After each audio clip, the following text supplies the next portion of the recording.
Heart attack की जहाँ तक बात है, हार्ट अटैक के बारे में पहले ये समझना ज़रूरी है कि हार्ट अटैक में तकलीफ़ होती कैसे है।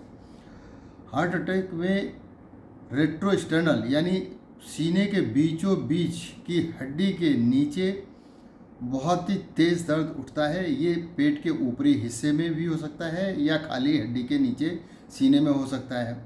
ये बाईं तरफ या दाईं तरफ फैल सकता है सीने में, और बाईं तरफ या दाईं तरफ बाह में भी जाके दर्द या खिंचाव पैदा कर सकता है। इसके साथ में घबराहट हो सकती है, पसीना आ सकता है, मिचली हो सकती है। ऐसा महसूस कर सकता है मरीज़ कि कोई उसके सीने में कांटे दे रहा है या कोई निचोड़ दे रहा है, कसाव या भारीपन महसूस होगा। और ये दर्द गले तक जा सकता है। मिचली और उल्टी भी आ सकती है, और किसी किसी को लूज मोशन भी हो जाता है, जो कंफ्यूज कर देता है गैस के दर्द से या पेट की तकलीफ़ों से। कन्फ्यूजन डॉक्टरों को भी कर देता है। अब इस दर्द में करना क्या है? इस दर्द में करना ये है कि सबसे पहले मरीज़, चूँकि हर जगह कैथ लैब नहीं होती, हर जगह सारी सुविधाएं नहीं होती, तो इमीडिएटली पेशेंट को लिटाया तो जा सकता है। अगर पेशेंट नहीं लेट पा रहा है, बहुत बेचैन है, तो थोड़ा सिरहाना ऊंचा करके लिटाया जा सकता है, फिर उसको गाड़ी मंगा के ट्रांसपोर्ट कर सकते हैं। और इमीडिएट पेशेंट को एस्प्रिन खिलाई जा सकती है। एस्प्रिन एक साधारण दवाई है जो हर जगह पंसारी की दुकान पर भी मिल जाती है, गांव देहातों में भी एस्प्रिन मिलती है। उसके बाद शीघ्र ही किसी चिकित्सक के पास ले जाना चाहिए।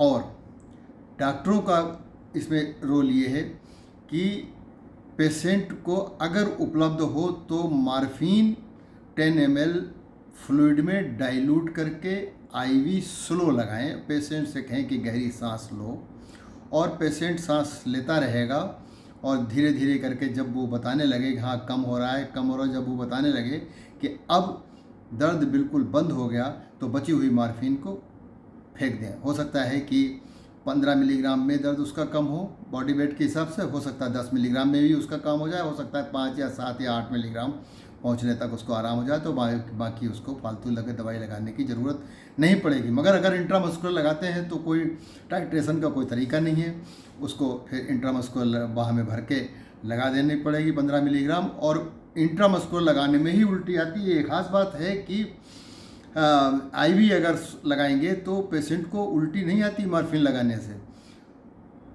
और अगर इंट्रामस्कुलर लगाएंगे तो उसके साथ में प्रोमेथाजीन या फेनार्गन देना फिर आवश्यक हो जाता है, जिससे कि उल्टी की समस्या उसकी न रहे। मॉर्फिन न मिलने पर पैथिडीन का इस्तेमाल हो सकता है। मगर एक बात ये ध्यान रहे, बहुत सारे डॉक्टर्स फोर्टविन लगाते हैं। फोर्टविन नहीं लगाना चाहिए, क्योंकि फोर्टविन जो है फीलिंग प्रेशर लेफ्ट वेंट्रिकल का बढ़ा देता है और पेरिफेरल वैस्कुलर रेजिस्टेंस बढ़ा देता है, जिसकी वजह से पेशेंट पल्मोनरी एडिमा में जा सकता है और जानलेवा हो सकता है। इसलिए कभी भूल के फोर्टविन का इस्तेमाल ना करें, और जहाँ तक संभव हो इंट्रामस्कुलर पैथिडीन या मॉर्फिन का इस्तेमाल ना करें तो अच्छा है, क्योंकि बाद में अगर स्टेप्टोकाइनेज या यूरोकाइनेज लगाने की आवश्यकता पड़ती है तो फिर ब्लीडिंग का रिस्क बढ़ जाता है। तो इस तरह से इमीडिएटली कोई भी चिकित्सक उसको मैनेज कर सकता है। उसके बाद में जहाँ भी आईसीसी हो उसमें उसको ट्रांसफ़र कर सकते हैं, या जो भी ज़रूरत के हिसाब से अगर कैथ लैब है तो कैथ लैब की जगह पे उसको पेशेंट को भेजा जा सकता है। इस तरह से पेशेंट का बिगनिंग में मैनेज कर सकते हैं।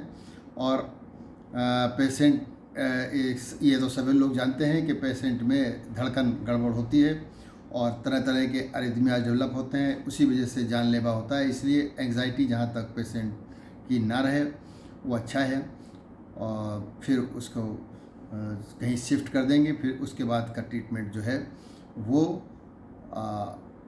आईसीसीयू के एक्सपर्ट्स जो हैं अपनी मॉनिटरिंग करके और जैसा भी वो करेंगे। और अगर कैथ लैब में जाता है तो कैथ लैब के डॉक्टर्स उसको एंजियोग्राफी या जो भी करते हैं वो आगे का काम उनका हो जाएगा। धन्यवाद।